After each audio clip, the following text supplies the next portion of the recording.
Dia 11 de janeiro, estou eu aqui de novo para conversar com vocês, falar sobre astrologia, cultura pop, filosofia, teosofia e tudo que eu puder trazer aqui para vocês como conhecimento. A gente poderia falar hoje sobre a lua nova em Capricórnio, né? Mas ela vai acontecer exatamente no domingo à noite, no próximo domingo, né? Dia 18 à noite. Então eu acho que eu posso falar um pouco mais sobre essa lua nova semana que vem. Geralmente eu falo alguns dias antes do acontecimento, né? Mas alguns dias antes da efeméride, mas eu acho que vale a pena mudar. Aí a gente está vivenciando ali a efeméride e podendo trabalhar junto com ela, não esperando uma semana, né, alguns dias para que ela aconteça. Então, hoje eu vou falar de uma forma mais branda, né, sobre alguns assuntos. Alguns assuntos que normalmente eu não falo, eu saio falando sobre aquilo que eu pensei durante a semana, né, e não toco no assuntos importantes como pedir para vocês dar um like, você se filiar ao canal, para você dar um feedback do que você gosta, do que você não gosta. Essa semana eu tive assim, a felicidade de ter o 100º seguidor no YouTube, né? Inclusive ela me mandou uma mensagem, fiquei muito contente com isso. Eu faço vídeo desde a pandemia, né? Desde 2020. No início eu fazia vídeos mais elaborados, colocava o mapa na tela, tentava mostrar, né, os aspectos se formando. Eu acho que era muito válido, mas acabava gerando vídeos muito longos, né? Então eu tenho tentado reduzir os vídeos para que seja mais fácil, né, de absorver o material. Então tenho essa comemoração, né, 100º seguidor no YouTube. Tenho que agradecer também aos seguidores do TikTok, que também movimentam bastante, né, o meu canal. No Instagram, infelizmente o Instagram não entrega vídeos com mais de 10 minutos, se não me engano. Então, geralmente, só os amigos, né, só os meus seguidores podem ver ali, né, tem facilidade de ver o meu material, mas é uma janela também para quem estiver interessado.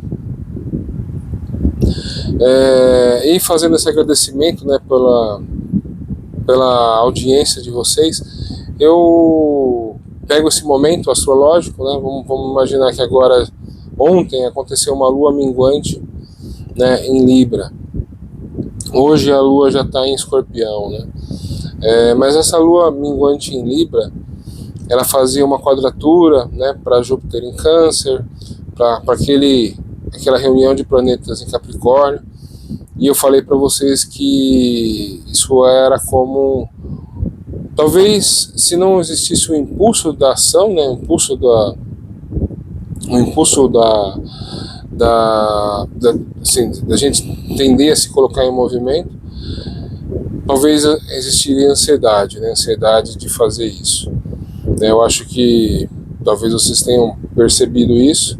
Eu percebi bastante, né? Esse ano ele é bastante, talvez, transformador na minha vida. Tem vários acontecimentos astrológicos acontecendo,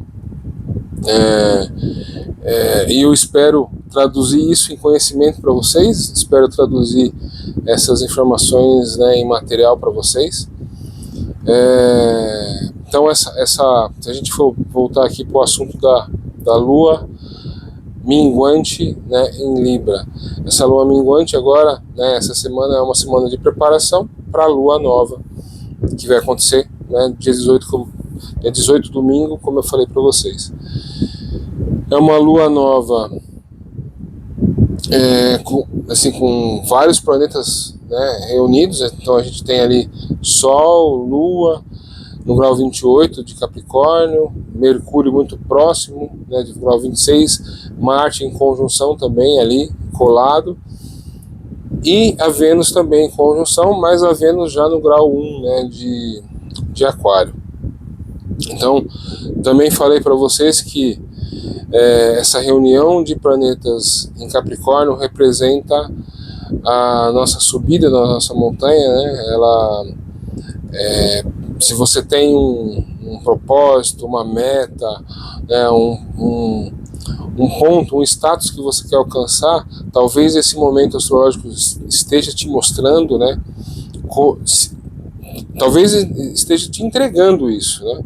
Talvez agora você também possa enxergar como chegar, né? Qual o caminho que você vai fazer para chegar nesse status, para chegar nessa posição. E, de certa forma, todos nós somos, né, professores e mestres, né, dos outros. Então, a gente nunca está só aprendendo ou só ensinando, né? A gente está sempre compartilhando alguma coisa. Então, esse movimento de Capricórnio para Aquário representa exatamente essa transição, né, daquilo que a gente aprendeu, né, se tornou sábio, se tornou talvez uma pessoa com conhecimento, né, com know-how em algo, e que agora, né, com esses astros passando para Aquário, a gente vai ser, né, o instrutor, né, o orientador, aquele que transmite, né, conhecimento, transmite experiência, né? Signo de Aquário, né, a ideia é compartilhar, né? Não é à toa que a gente vê como essa palavra é tão importante nos dias de hoje, compartilhar. Então você, né, com essa visão aquariana, você deve compartilhar, né, o que você é, o seu material, o seu conteúdo. Então, nesse momento da lua nova, a Vênus já está ali, né? A Vênus já está ali, no comecinho de Aquário, grau 1 de Aquário, já nos impulsionando a compartilhar. A situação fica um pouco mais complicada, porque ali nos primeiros graus, né, de Aquário está Plutão, que é o planeta, né, o senhor da transformação, né, da morte, renascimento, tudo a gente pode conectar com isso.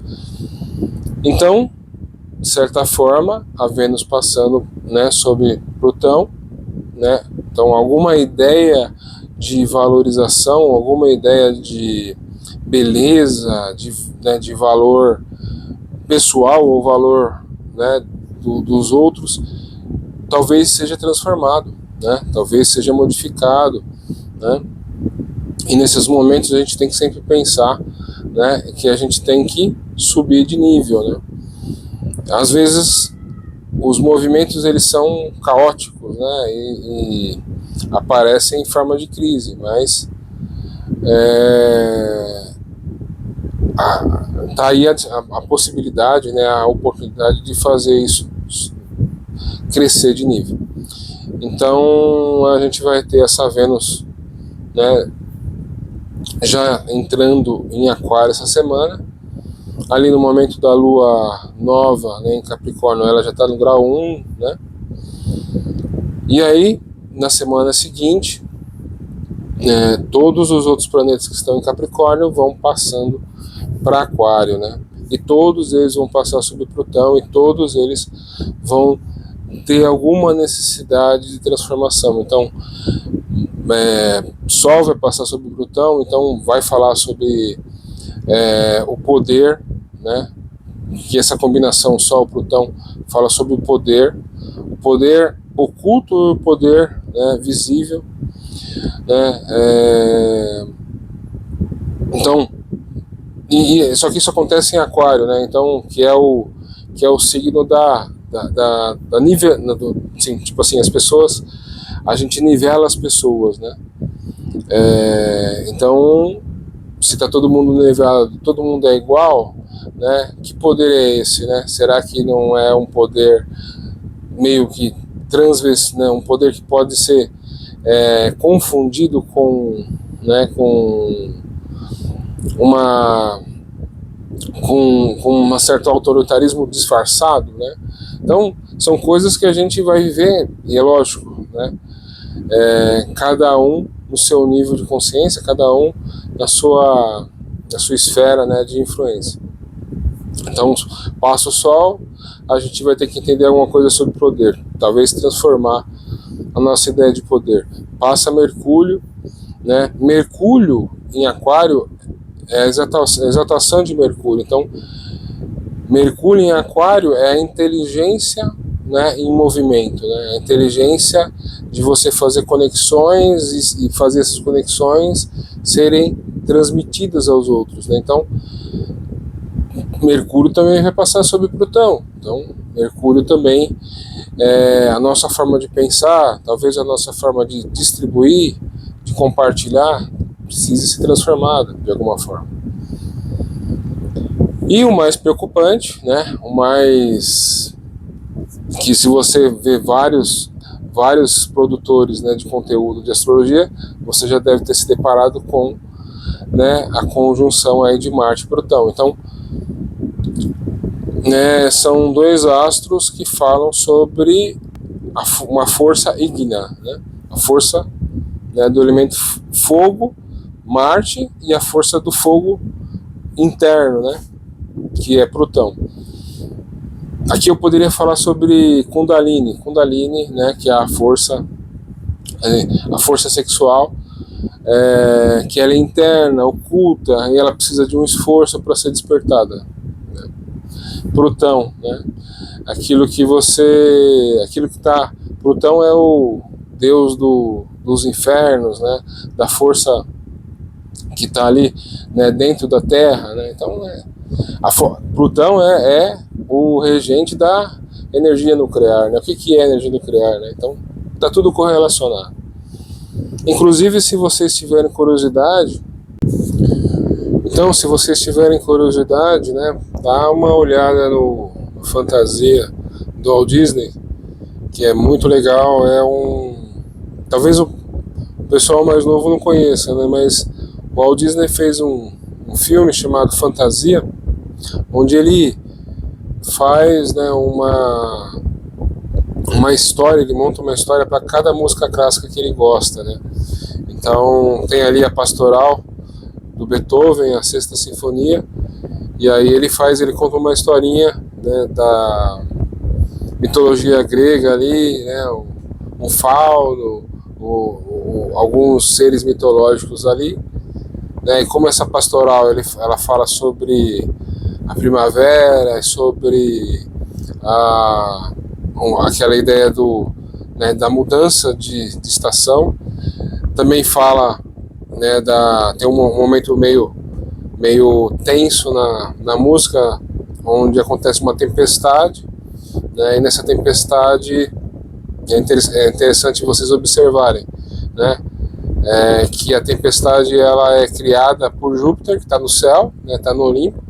Então Júpiter começa a lançar raios, né, na Terra, mas esses raios eles são forjados, né, eles são enviados, né, do fundo da Terra por Hades, né, ou Plutão, né. Então Hades manda os raios para Júpiter no céu e Júpiter lança na tempestade. Então é interessante vocês observarem isso, né. Então como Plutão representa essa energia ígnea interna, né?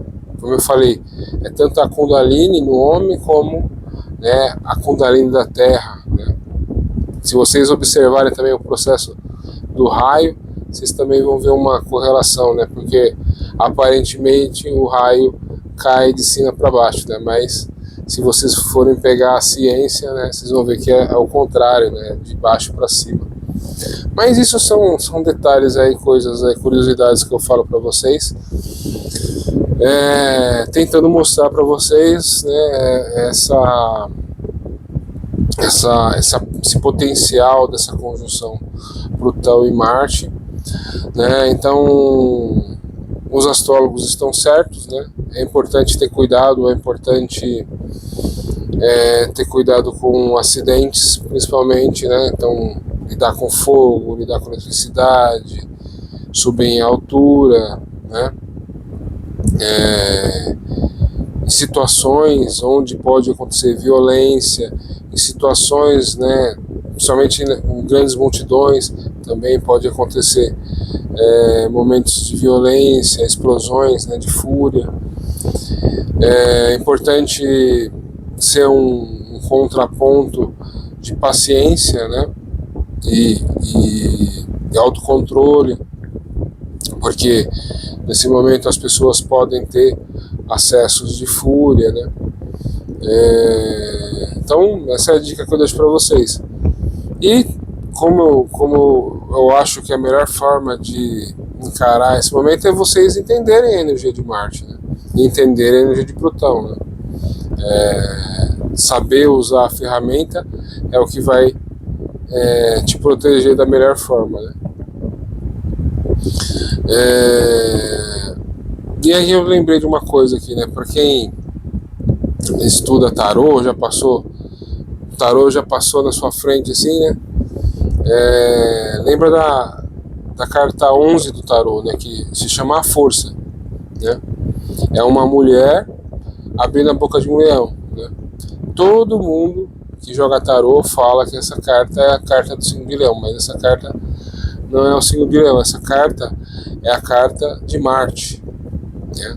Por que ela é a carta de Marte?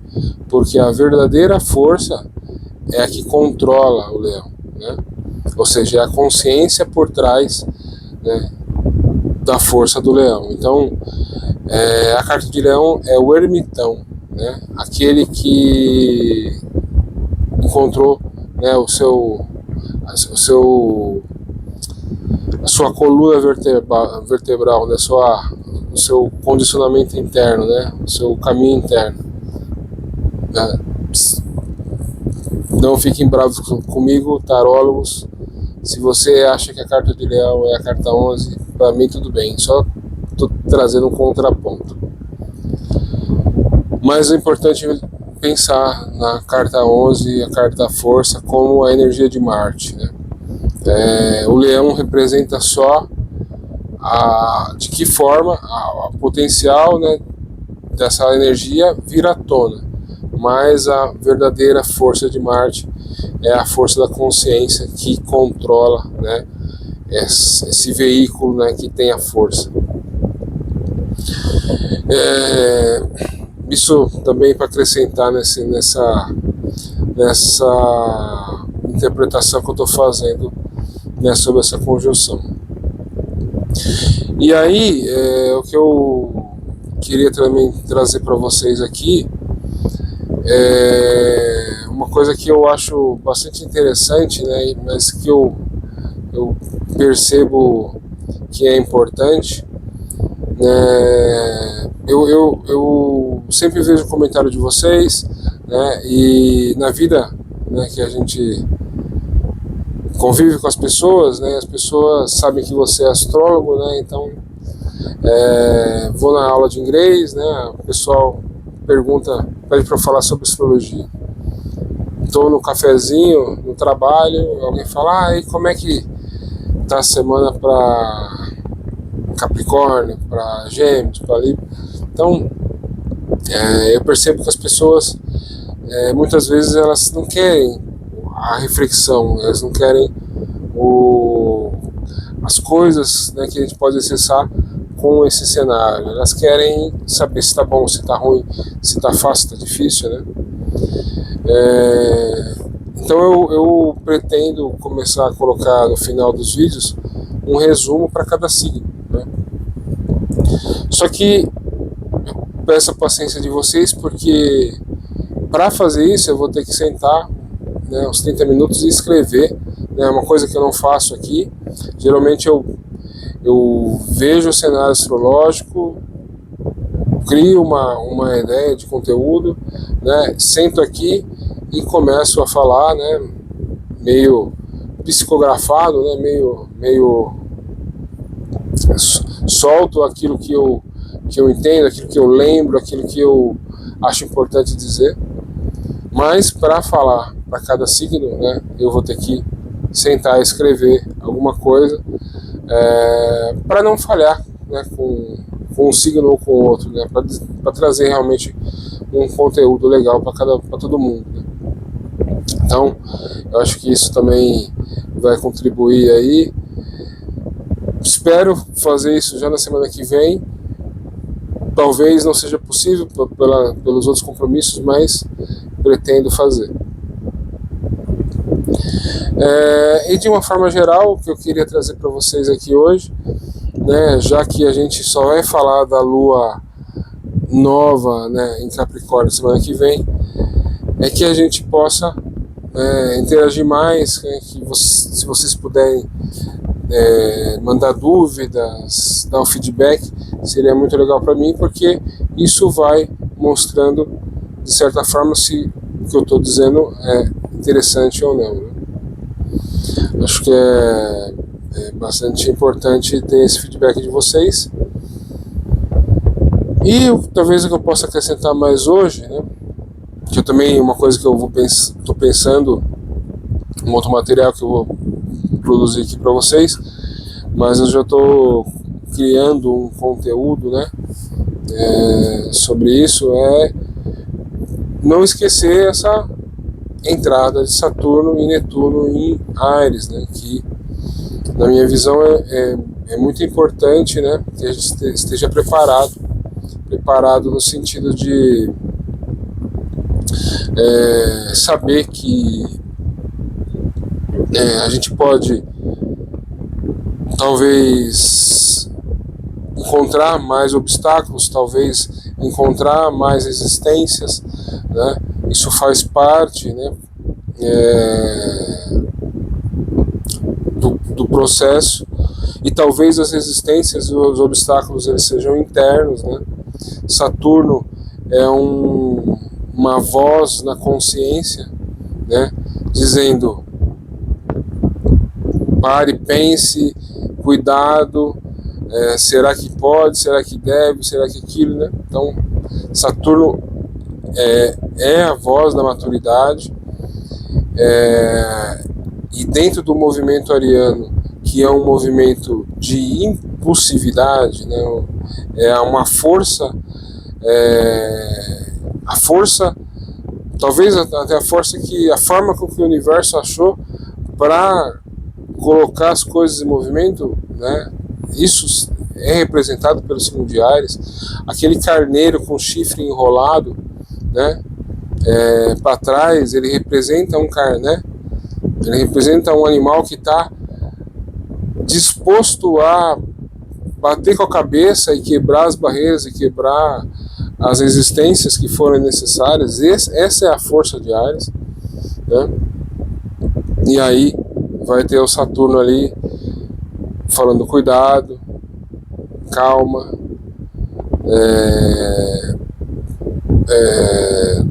talvez não agora, não esperar, talvez depois. E principalmente com medo, né? O medo todas essas frases que eu criei aqui, elas na verdade elas escondem um medo, né? Então o medo vai ter que ser vencido, né? Vai ser vencido através da repetição, né? Então, talvez Áries dê uma cabeçada e não derrube a barreira. Talvez vai ter que dar a segunda, terceira, quarta. Uma hora ele vai ter que entender que ele tem que mudar a estratégia, né? Isso também é Saturno em Áries, né? Então você vai ter que pensar, parar para pensar, mudar a estratégia, tudo mais, né? Por isso também eu acho que tem total correlação com aquilo que eu falei para vocês sobre fazer um trabalho para comparar, né, essa entrada com a história da Odisseia, né?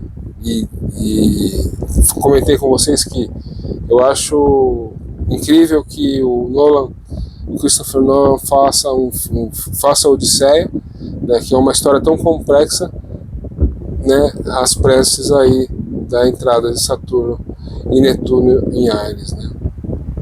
Só lembrando, Odisseu, Ulisses, né, é o mais inteligente dos heróis da Grécia, o mais inteligente dos heróis que foram convocados ali para a Guerra de Troia. Foi ele que inventou, né, que criou a ideia do cavalo de Troia. Depois que termina a guerra, ele tem que voltar para Ítaca, que é a sua, né, onde é o seu reino, onde está sua família. Só que no meio do caminho ele faz um grande desaforo para Poseidon, né? Poseidon, Netuno também, né? Netuno dos gregos. E aí Poseidon faz essa viagem de volta durar 10 anos, né? Então eu acho que isso tem total correlação e eu vou usar bastante essa história aqui para a gente conversar sobre isso. E tem mais uma frase que eu queria dizer, né? Que eu também lembrei de uma frase eu vou me repetir bastante essa frase, eu vou repetir bastante durante esse ano, mas é o vi e venci, né, de Júlio César,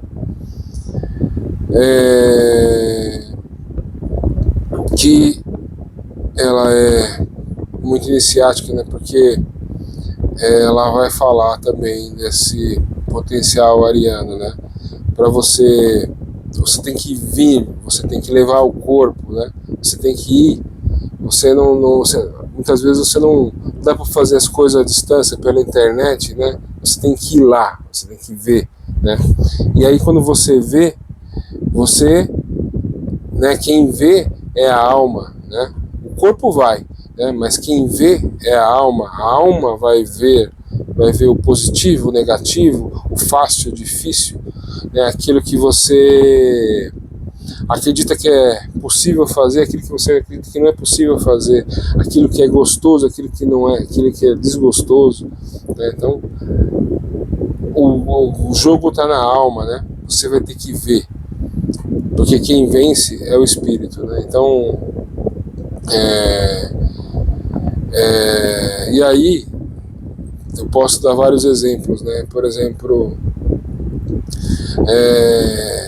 e também acho que é importante dizer, a vitória ela é muito diferente do que a gente vê hoje em dia, né? A gente pensa que a vitória é aquele lugar ao sol que você tem reconhecimento, tem isso, tem aquilo, né? Mas muitas vezes a vitória não tá correlacionada com isso, né? Então a gente pode falar de vários exemplos, né? Moisés, né, conseguiu sair do Egito, né? A vitória foi um milagre, né? Abriu o Mar Vermelho. Se a gente vai lá atrás, né? Arjuna, né, que é o príncipe, né, do Bhagavad Gita, ele é guiado por Krishna. Krishna coloca ele num campo de batalha onde ele tem que lutar contra os amigos, os parentes, as pessoas que ele gosta, né? Então ele está vendo um cenário, ele está vendo, né? Então ele tem que lutar contra as próprias emoções para entrar numa guerra. Por que ele tem que entrar numa guerra? Porque as pessoas, né, aqueles governantes, precisam ganhar a guerra para poder fazer um governo justo, né? Então a vitória ela não pertence à personalidade, né? A vitória pertence ao espírito, né? Então a gente vai conversar mais disso durante esses meses aí. Eu acho que eu vou trazer coisas bastante relevantes aqui para vocês. Então vamos aí usar essa lua minguante, que é uma preparação para a lua nova em Capricórnio. Vamos pensar sobre né, em que ponto a gente está dessa ideia de propósito, dessa ideia de lugar ao sol que a gente tem, né, para conosco, né? Então, uma boa semana para vocês, né? Boas reflexões, boas meditações. Um abraço.